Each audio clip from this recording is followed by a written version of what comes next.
Tu casa es perfecta para nuestro verano. Nos vendremos todos durante 6 semanas, anunció mi prometida con esa sonrisa radiante y natural que usaba cuando quería que algo sonara inofensivo. Su madre, Adela, ni siquiera se molestó en fingir que era una pregunta. Tus hijos ni se darán cuenta, dijo, dando un sorbo a su copa de rueda, sentada con elegancia en la isla de mármol de mi cocina. Estarán en el campamento. Las miré a ambas en silencio. Luego, dirigí la vista hacia el gran ventanal que dominaba el jardín, la piscina iluminada, la casita de invitados y el barranco que se extendía más allá de los límites de mi propiedad. Cada centímetro de esa vista, desde las baldosas de terracota hasta el sistema de riego, pertenecía a una vida que yo, Vicente Ramos, había construido con mi propia sangre, mis propios huesos rotos en los rodajes, mi propio dinero, ganado golpe a golpe. Sonreí, aunque por dentro sentí el frío de una advertencia. Claro, respondí simplemente. Pero esa misma noche, antes de que el reloj marcara la medianoche, ya había cambiado cada bombín de las cerraduras, cada código de la alarma de alta seguridad, las credenciales de la puerta automática de hierro y todos los accesos digitales del garaje. No era paranoia, era el protocolo de quien sabe que el peligro no siempre viene de frente. 4 días después, aparecieron con una furgoneta de alquiler de gran tonelaje, llena hasta los topes, como si estuvieran evacuando una ciudad entera. Y ahí fue cuando empezó el verdadero espectáculo de especialistas. Me llamo Vicente Ramos. Tengo 38 años, soy especialista de cine, un especialista de cine, de profesión. Soy padre soltero por absoluta necesidad, un hombre que aprendió hace mucho tiempo que la diferencia entre sobrevivir a una caída de 10 metros o morir en el asfalto nunca es la fuerza bruta. Es la preparación meticulosa. La gente oye especialista y piensa de inmediato en temeridad, fuego, motos volando y caídas libres al vacío. Imaginan a un tipo adicto a la adrenalina, a los aplausos del equipo tras el corte. Eso no es lo que te mantiene vivo en este negocio. Lo que te mantiene con vida es saber leer una mala intención, un cable mal tensado o una mirada falsa medio segundo antes del impacto. Llevaba 15 años dejando que me atropellaran coches por dinero, atravesando cristales de azúcar que cortan como cuchillas y fallas el ángulo, prendiéndome fuego en quemas controladas donde el gel retardante es tu única frontera con la muerte, y doblando a actores famosos que querían parecer valientes sin ganarse las cicatrices reales. Sabía perfectamente a qué huele el pánico, qué aspecto tienen las mentiras cuando se disfrazan de cortesía, que tan rápido una escena de lo más cotidiana puede pasar de estar bajo control a ser fatal si una sola persona decide que las reglas no le importan. Por eso había sobrevivido a 3 accidentes graves. Y por eso sabía, en lo más profundo de mis entrañas, que la familia de Aitana no estaba planeando una idílica visita de verano bajo el sol español. Estaban planeando una ocupación en toda regla, aprovechando los huecos legales que tanto dolor de cabeza dan en este país. La casa era mía, no nuestra. Mía, con escritura notarial a mi único nombre. Había pagado 480.000 euros por ella, euro tras euro, sin su ayuda, sin su familia y sin que nadie viniera al rescate cuando las deudas apretaban. La compré después de los 2 peores años de mi vida. Tras un divorcio amargo, una guerra de guerrillas por la custodia de mis hijos, aquel terrible accidente en un set de Almería que me destrozó los músculos del hombro, dejándome meses de rehabilitación y casi terminando con mi carrera profesional. Compré este refugio porque estaba harto de vivir en lugares que se sentían temporales, harto de caseros que no arreglaban nada, de compromisos vacíos, de tener que decirles a mis hijos: ya veremos dónde estamos el año que viene. Necesitaba raíces, no alquileres. Lola tenía ya 11 años, era una niña de ojos afilados que lo analizaban todos, silencios prudentes que guardaban más de lo que decían. Hugo tenía 8, era dulce, divertido, pero todavía se asustaba con demasiada facilidad desde aquel incidente en nuestro antiguo piso de Madrid. 2 años antes, mientras yo estaba en un rodaje nocturno de una serie policial, un ladrón entró por la puerta trasera a las 2 de la mañana. La niñera se quedó bloqueada, incapaz de reaccionar. Fue Lola quien, con una madurez que me partió el alma, se encerró en el baño con Hugo. Llamó al 112 mientras escuchaban al tipo revolver con violencia los cajones de la cocina. Nadie murió, nadie salió herido físicamente, pero después de aquello, el trauma echó raíces. Hugo durmió con la luz del pasillo encendida durante 8 meses seguidos. Y Lola dejó de confiar en cualquier sonido en la noche que pudiera identificar de inmediato. Cuando firmé la compra de esta casa ante notario, les hice una promesa sagrada. Nadie entra aquí a menos que nosotros lo digamos. Esa promesa importaba más que mi relación actual, más que las apariencias sociales, mucho más que lo que cualquier mujer con tacones caros, planes ocultos pudiera pensar sobre mis límites. Mi casa era mi fortaleza, y yo soy un especialista en defender castillos. Aitana y yo llevábamos juntos 14 meses.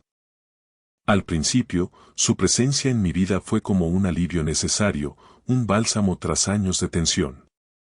Era refinada, inteligente, siempre con una imagen impecable ante el objetivo de su móvil, fruto de su trabajo como influencer de marcas de lujo, y, sobre todo, parecía entender mis horarios caóticos mejor que cualquier otra mujer con la que hubiera salido.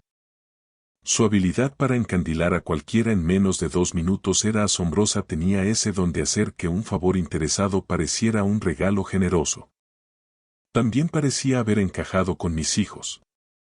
Parecía, esa es la palabra que ahora me quema la garganta, la señal de advertencia que decidí ignorar.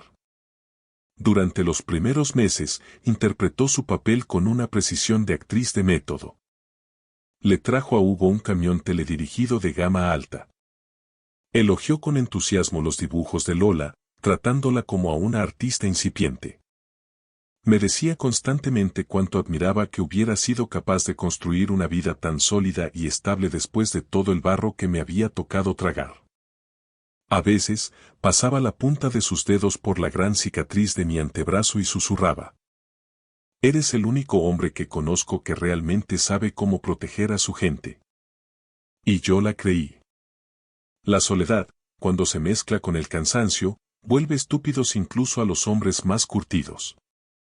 El problema real no era ella, o eso pensaba yo, sino su familia. Adela, su madre, era una de esas mujeres de elegancia gélida y veneno lento que trataban los límites ajenos como si fueran insultos personales. Su marido, Martín, era un tipo melifluo, siempre demasiado engominado y con esa costumbre irritante de lanzar preguntas supuestamente casuales que de inocentes no tenían nada.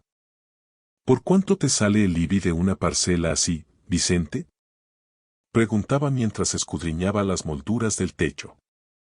¿Tiene la casa de invitados contadores de luz y agua independientes? ¿Está insonorizado tu despacho? Deberías considerar seriamente constituir una sociedad patrimonial para blindar la propiedad, por el tema de la responsabilidad civil en tu trabajo, ya sabes. Y luego estaba Borja, el hijo menor.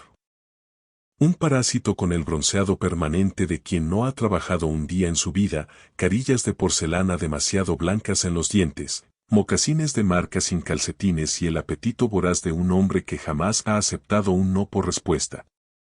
La primera vez que Borja pisó mi casa, abrió mi vinoteca y se sirvió un Ribera del Duero Reserva sin preguntar. La segunda vez, lo encontré en el garaje, con la mano puesta sobre el depósito de mi Ducati. ¿Dejas que alguien la saque de paseo alguna vez?, preguntó con una sonrisa de suficiencia. No, respondí en seco. Siempre hay una primera vez, cuñado, insistió él. No, repetí, claitanándole la mirada.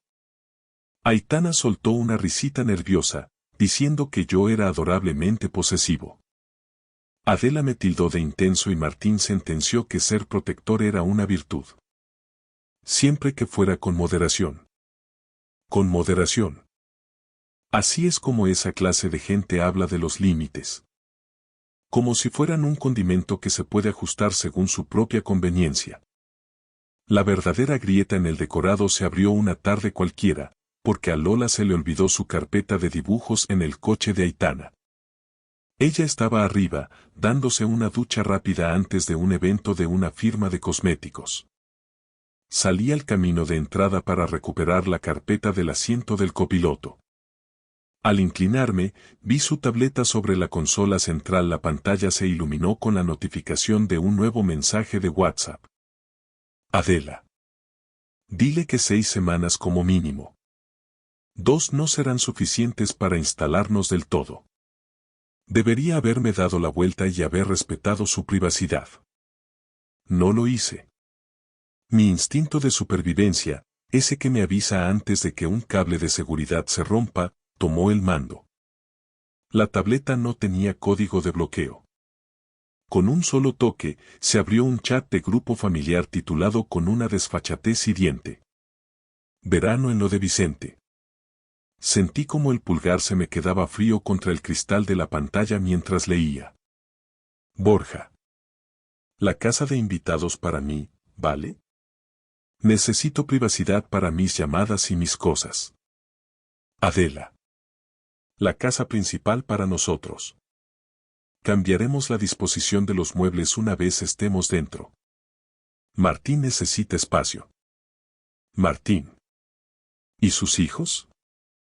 Aitana. El campamento de verano empieza a finales de junio. Estarán fuera casi todo el tiempo, no os preocupéis. Adela. Perfecto. Mucho más fácil sin niños de por medio incordiando. Luego, otro mensaje de Aitana que me hizo apretar los dientes. No mencionéis cuántas maletas y cajas traéis realmente. Una vez que estemos instalados, no montará un numerito delante de todo el mundo. Y la estocada final de Adela. Adelanta la boda si puedes, hija. Es mucho más sencillo hablar de bienes gananciales y derechos de residencia una vez que haya un papel firmado. Mi corazón no se aceleró por la rabia.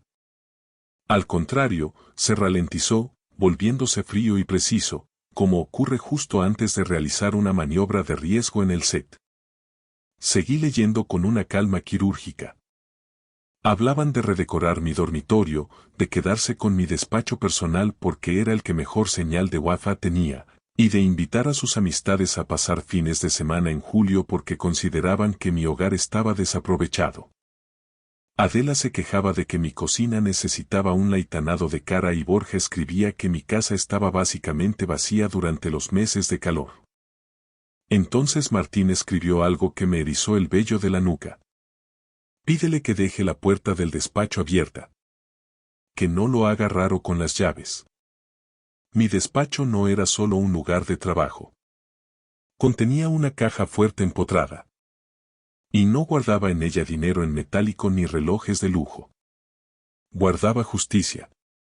Un año atrás, mi mejor amigo y compañero, Nacho, había muerto en un rodaje en Almería durante una maniobra de vuelco que yo mismo había supervisado en los ensayos.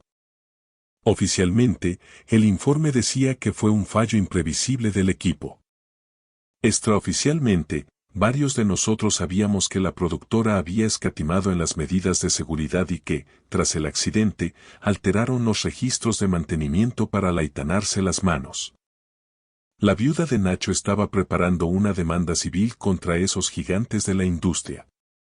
Yo custodiaba las copias del metraje bruto sin editar, las hojas de rodaje originales y los mensajes de voz de los técnicos que me habían enviado las pruebas discretamente antes de que los abogados de la productora empezaran a amenazar a todo el mundo.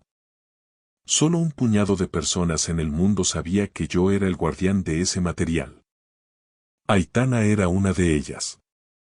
Se lo confesé una noche amarga, tras demasiados whiskies, cuando me preguntó por qué seguía despertándome empapado en sudor y rabia algunas madrugadas. Ella me tomó la mano, me miró a los ojos con aparente ternura y me juró que lo entendía, que estaba conmigo.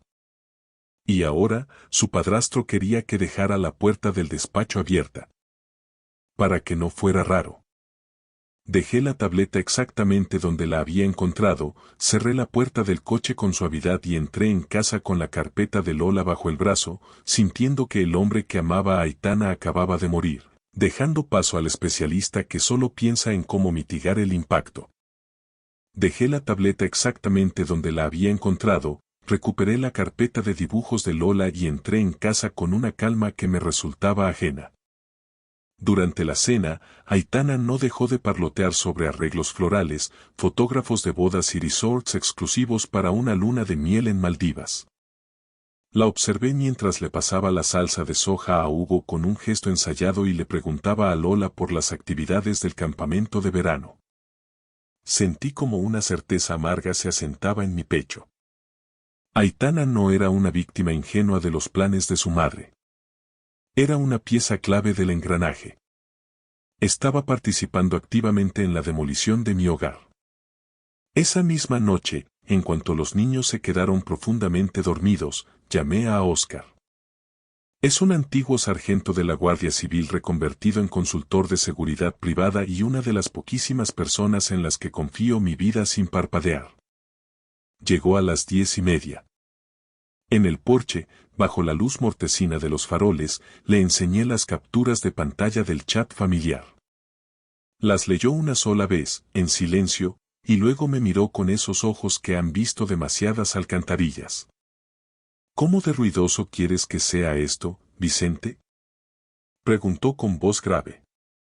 Silencioso hasta que ya no pueda hacerlo más, respondí. Para la 1 de la madrugada, el trabajo estaba hecho. Todas las cerraduras de la casa principal y de la casita de invitados tenían bombines nuevos de alta seguridad, imposibles de gansuar. El sistema de la puerta automática del jardín fue reseteado de fábrica con una nueva frecuencia encriptada. La alarma recibió códigos de acceso totalmente nuevos. La puerta de mi despacho, mi santuario, fue reforzada con un cilindro de acero y un sensor de vibración secundario. Oscar redirigió todas las alertas de las cámaras térmicas directamente a mi móvil y configuró un perímetro virtual para avisarme de cualquier intento de forzar la entrada, ya fuera mediante llave o fuerza bruta. Antes de marcharse, se detuvo junto a su coche y me preguntó: ¿Vas a terminar con este circo esta noche, cortando por lo sano? No, dije con frialdad. Todavía no. ¿Por qué? Porque quiero ver hasta dónde están dispuestos a llegar. Quiero que el golpe sea definitivo. Óscar asintió con una mueca que casi parecía una sonrisa. Entonces prepárate, porque cuando se lancen, lo harán con todo. El siguiente giro de guión vino del campamento de verano, en el Pirineo. Recibí un correo urgente. Un brote vírico masivo, problemas graves de personal y una cancelación repentina de la quincena principal. Los niños no irían a ninguna parte. Cuando se lo conté a Hugo, el pobre intentó parecer valiente, pero vi el alivio en sus ojos. ¿Entonces nos quedamos aquí en casa?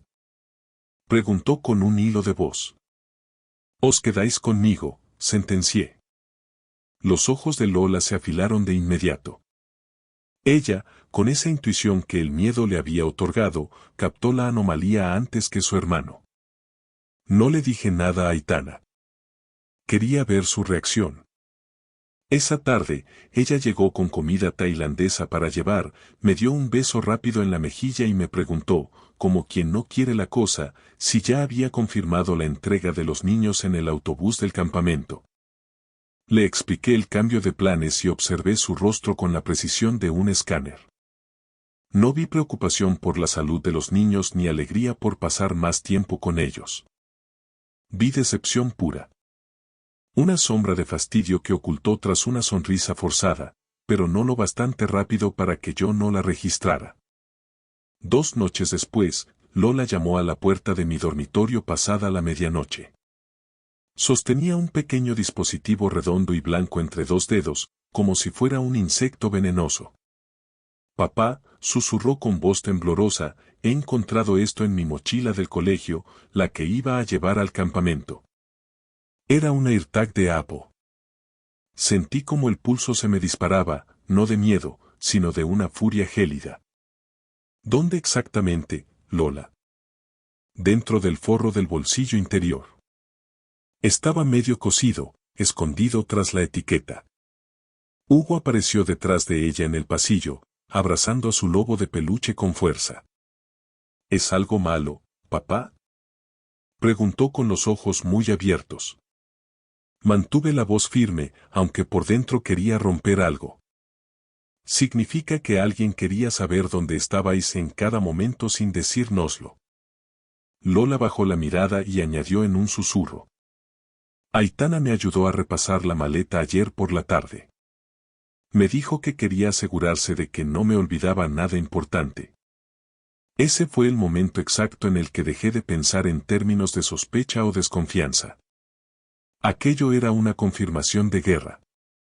No eran solo mentiras por interés o arrogancia de clase, habían involucrado a mi hija en un plan de rastreo que ella no podía comprender.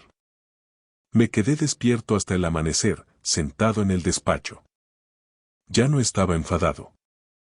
La ira es un fuego que te quema y te hace cometer errores. Esto era algo mucho más frío. Era cálculo. A primera hora de la mañana, llamé a mi abogado. La furgoneta de gran tonelaje llegó a las 11:47, en uno de esos días de sol radiante y cegador que hacen que todo parezca demasiado brillante para ser sucio. Aitana bajó del coche que encabezaba la comitiva. Detrás venían Adela, protegida por un sombrero de ala ancha y vestida de lino blanco inmaculado Martín, con su polo de golf rosa y su aire de superioridad, y Borja, con gafas de sol de espejo y una actitud de dueño del mundo. La furgoneta de alquiler iba tan cargada que las suspensiones traseras casi tocaban el asfalto. No venían para una visita de 6 semanas. Había cajas de ropa de invierno, cajas de comida gourmet, lámparas de diseño, una cama para el perro que ni siquiera tenían todavía, 3 neveras portátiles, sillas de jardín, fundas de trajes para eventos de gala, una cafetera industrial en su caja y decenas de contenedores de plástico con etiquetas impresas que decían cocina, dormitorio principal y verano. No eran invitados. Eran ocupas profesionales que venían a tomar posesión de su nuevo feudo. Pero se iban a encontrar con que el castillo ya no aceptaba sus llaves. El timbre de la puerta principal sonó 1, 2 veces, y luego empezó a zumbar de forma continua, agresiva. Lola estaba a mi lado en la cocina, con la mirada fija en el monitor del interfono. Eso es demasiada ropa para unas vacaciones, papá, dijo con voz plana. Hugo apareció bajo su codo, frunciendo el ceño. ¿Por qué traen una furgoneta de mudanzas entera? Porque algunas personas llegan disfrazadas de favor cuando pretenden convertirse en un problema, respondí, sin apartar la vista de la pantalla. El móvil vibró en mi bolsillo. Era Aitana. Cariño, dijo con una ligereza forzada que me produjo náuseas, estamos aquí fuera, pero la puerta automática no se abre. Debe de haber algún fallo en el motor. Lo sé, contesté con calma. ¿A qué te refieres con que lo sabes? He cambiado los códigos de acceso y las frecuencias. Anoche. Hubo una pausa densa. Pude oír el ruido del motor de la furgoneta al ralentí de fondo. ¿Por qué? Su voz se tensó, perdiendo el barniz de dulzura. Porque he decidido que es lo mejor. Vicente, deja de bromear y ábrenos ahora mismo. Hace un calor de justicia aquí fuera. No. Un silencio más largo esta vez. Luego, la voz de Adela, cortante y furiosa, se coló por el auricular. Ponme en manos libres ahora mismo, Aitana. Aitana obedeció. Vicente, espetó Adela, llevamos 10 minutos aquí tirados bajo el sol. Esto es ridículo. Tenemos una reserva para cenar en el puerto a las 9. Abre la dichosa puerta. Parece que habéis tenido mala suerte con la planificación, contesté. Ábrenos ya. No. Aitana soltó una risa nerviosa, pero no tenía nada de gracia, era el sonido del cristal rompiéndose. ¿Qué es esto, Vicente? ¿Un ataque de celos? ¿Un berrinche? Es la parte en la que os dais la vuelta y os marcháis, intervine con frialdad. Martín decidió que era su turno de imponer autoridad masculina. Escucha, hemos conducido 2 horas con una furgoneta alquilada y cargada hasta los topes. Esto es un error muy grave por tu parte, una falta de educación básica. Borja se acercó al teclado numérico de la entrada, aporreándolo con rabia. ¿Se ha estropeado esta basura?, gritó hacia la cámara. No, Borja, funciona perfectamente, le dije a través del altavoz del interfono. Él miró hacia el muro de piedra, calculando la altura. Puedo saltar la valla en un segundo, ¿sabes? Puedes intentarlo, repliqué. Pero la empresa de seguridad privada ya está de camino y tienen órdenes de tratar cualquier intrusión como un asalto a la propiedad. Eso lo frenó en seco. Salí al camino delantero, caminando despacio hasta la gran reja de forja negra donde podían verme. Los niños se quedaron en el umbral de la entrada, justo detrás de mí, como sombras protectoras. La cara de Aitana sufrió una metamorfosis en cuanto los vio. No esperaba que estuvieran allí, contaba con que la casa estuviera, como ella decía, básicamente vacía. ¡Cielos!, exclamó con una alegría fingida que rozaba lo histérico. Niños. Pensaba que ya estaríais de camino al Pirineo, en el campamento. Se detuvo al ver mi expresión. Adela le lanzó una mirada fulminante. Ahí estaba el plan, desnudo y breve, expuesto ante el sol del mediodía. Basta, saqué mi teléfono y lo sostuve frente a la reja. ¿Queréis que empiece a leer vuestro chat de grupo en voz alta? ¿O preferís que pasemos directamente a la parte de la policía? Nadie respondió. Ninguno tuvo la decencia de negarlo. Aitana perdió todo el color de la cara. Martín se quedó inmóvil, mirando al suelo. Adela se irguió, tensando los hombros, decidiendo en ese instante si debía seguir con el farol o pasar al ataque directo. Así que decidí ayudarla a decidirse. Una vez que estemos dentro, no montará un numerito, leí en voz alta, deslizando la pantalla. Niños fuera el 8 de junio. Casa básicamente vacía. Hugo me miró de reojo. Vacía. Mantuve la voz firme, aunque me ardía la garganta. Lo planeasteis todo. Hicisteis las maletas con semanas de antelación. Mentisteis a mis hijos y me mentisteis a mí. Aitana se acercó a los barrotes, agarrándolos con fuerza. Vicente, por favor. Déjame entrar y te lo explico. No es lo que parece, las cosas se han sacado de contexto. Parece una familia de caraduras intentando ocupar una vivienda ajena sin el consentimiento del propietario. En mi pueblo eso tiene un nombre muy claro. Adela espetó con desdén. No seas tan dramático, por Dios. Es una situación familiar. No es drama, Adela, dije, es una descripción jurídica exacta. Aitana intentó recurrir a las lágrimas. Sus ojos se humedecieron con una facilidad profesional. Solo intentaba ayudar a mi familia con lo que iba a ser mi propiedad también. Mía, la corregí con una dureza que la hizo retroceder. La casa es mía. Y después de esto, lo único que vas a compartir conmigo es una orden de alejamiento si no te quitas de mi vista. Martín dio un paso al frente con una calma impostada, esa que usan los hombres que deben mucho dinero. Tranquilicémonos todos. Nadie está forzando nada. Solo necesitamos un arreglo temporal, una transición fluida. ¿Arreglo? ¿Transición? Pregunté, uniendo las piezas en mi cabeza. Esto no es por unas vacaciones de verano, ¿verdad? Necesitáis un sitio donde vivir porque no tenéis a dónde ir. El silencio que siguió fue atronador. Borja, harto del teatro, masculló. Mamá, cuéntaselo ya y acabemos con esto. Es absurdo. Cállate, Borja. Siseó Adela, pero ya era tarde. Miré a Aitana fijamente. ¿Tú lo sabías? ¿Sabías que venían para quedarse indefinidamente? Ella abrió la boca, intentó articular una mentira, pero la cerró al ver que yo ya no era el hombre que le acariciaba el pelo por las noches. Esa fue respuesta suficiente. Pero entonces Martín arruinó definitivamente la actuación. La venta de nuestro chalet en La Moraleja se ha retrasado por problemas administrativos, dijo con la mandíbula apretada. Estamos entre casas. Técnicamente, estamos en la calle.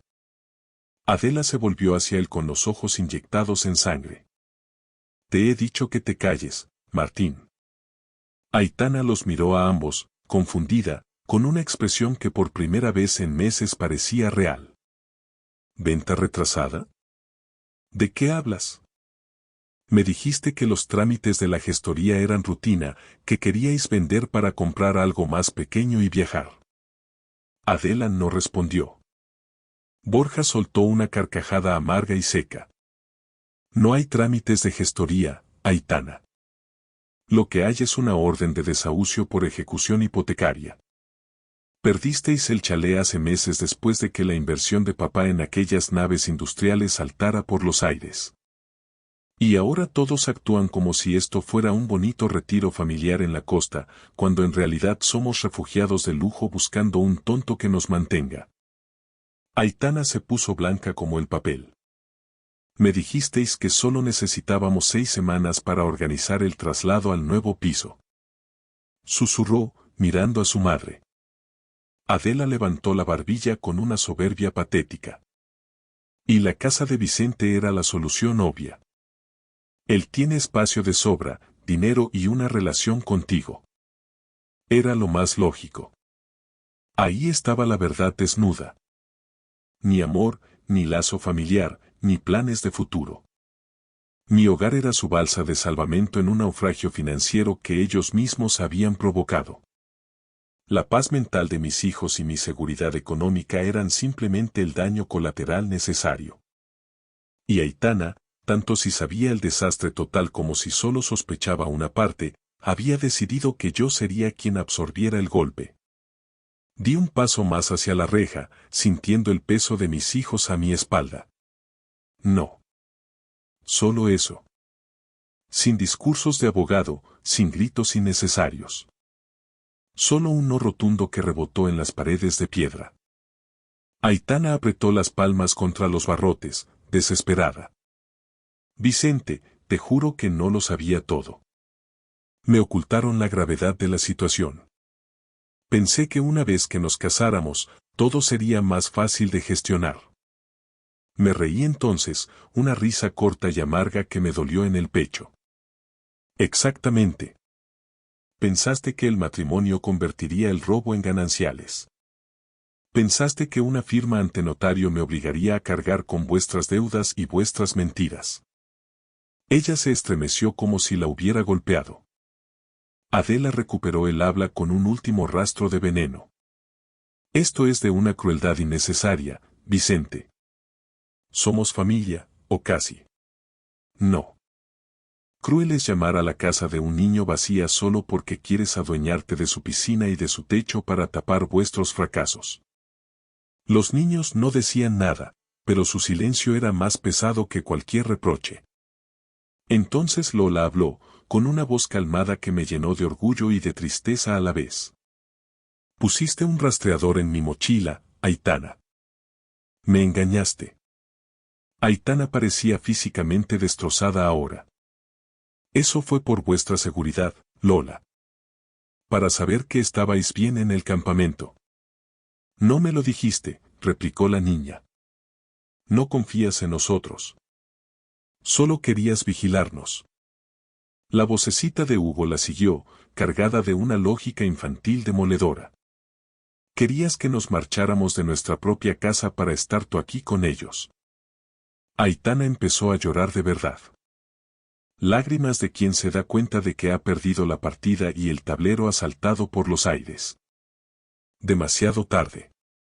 Miré a la cámara de seguridad sobre la puerta y supe que Oscar, aparcado discretamente calle abajo, lo estaba grabando todo para el informe legal.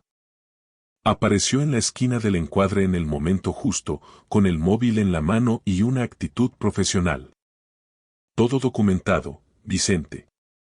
Tengo las matrículas y las grabaciones de audio, gritó.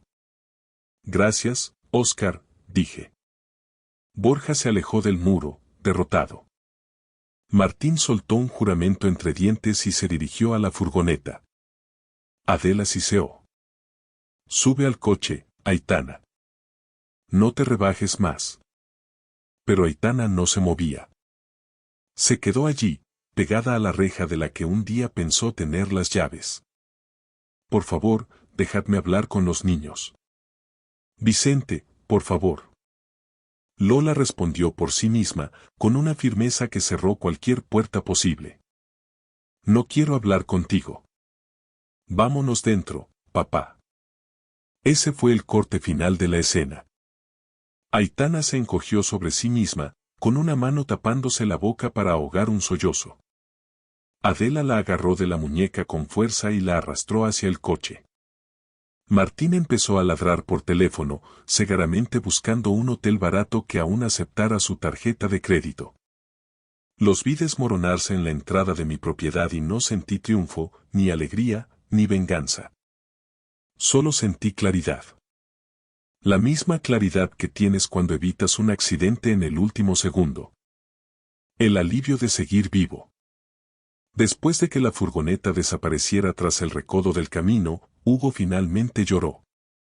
No fue un llanto ruidoso ni exigente, sino ese tipo de sollozo silencioso, entrecortado y destrozado que solo tienen los niños cuando han intentado ser valientes durante demasiado tiempo porque intuyen que los adultos a su alrededor ya están al límite de sus fuerzas. Me arrodillé sobre la graitana del camino y lo estreché contra mi pecho.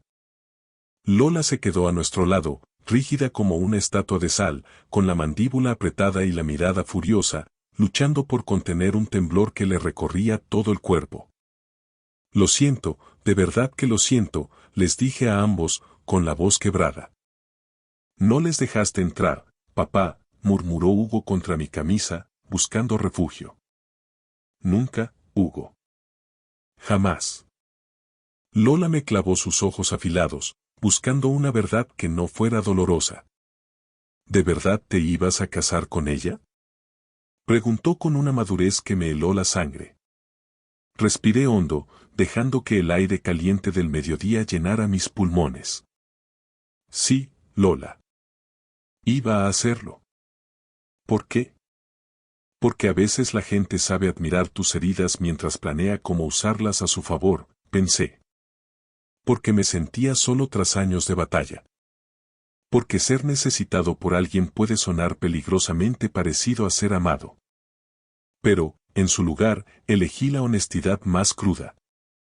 Porque me equivoqué. Cometí un error de cálculo.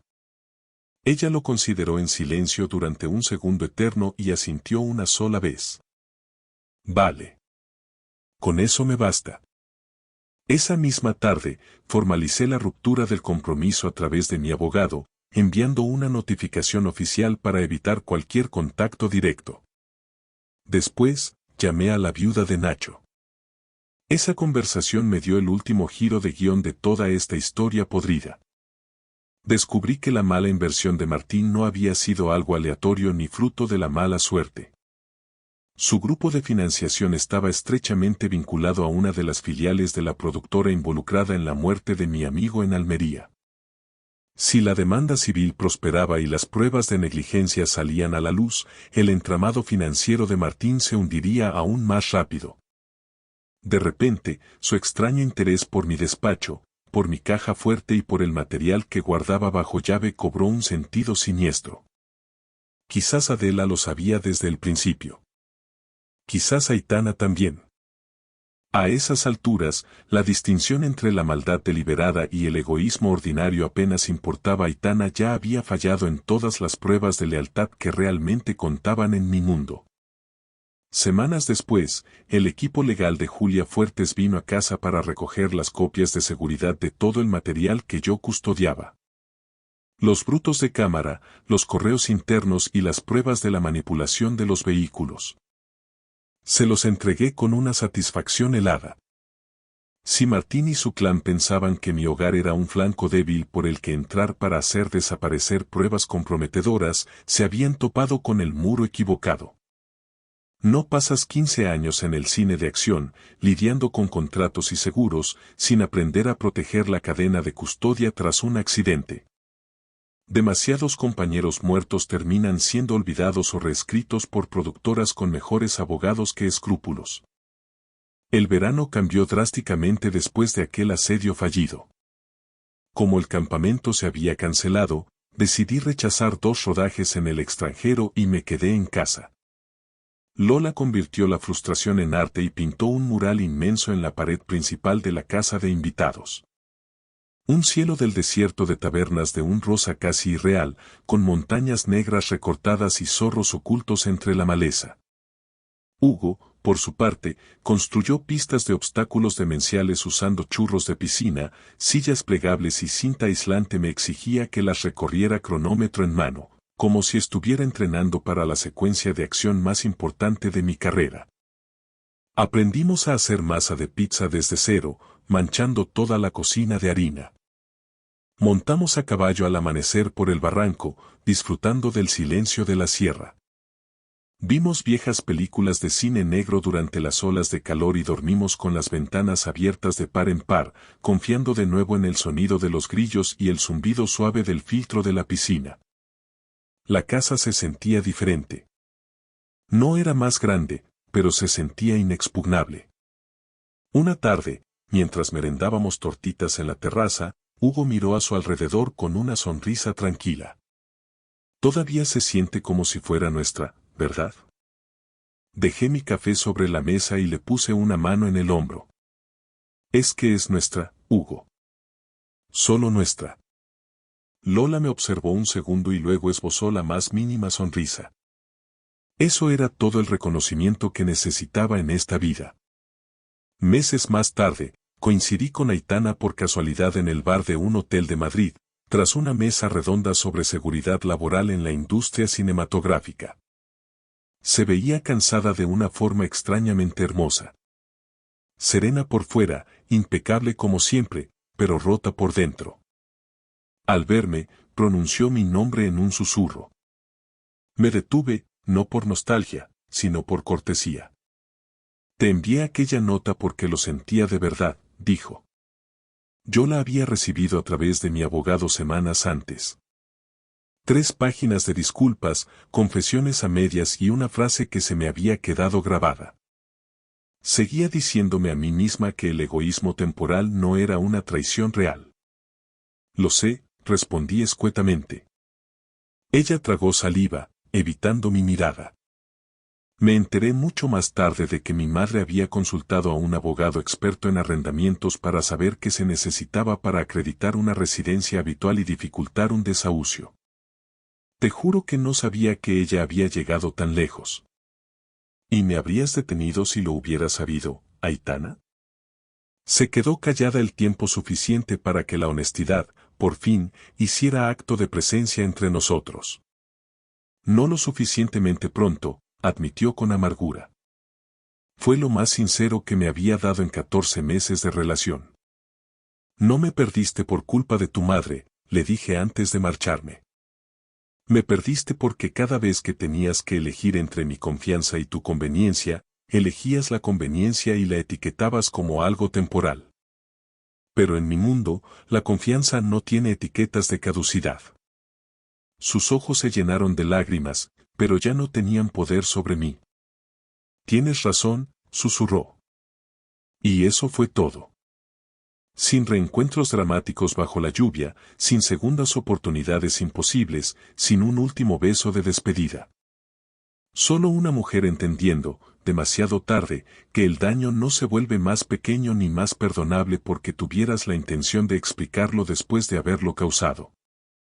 Para cuando llegó la primavera, Hugo había dejado de revisar obsesivamente los cierres de las ventanas antes de acostarse. Lola me pidió su propio código de acceso para la puerta automática y, cuando se lo entregué, parecía más orgullosa que si le hubiera dado las llaves de un coche de lujo.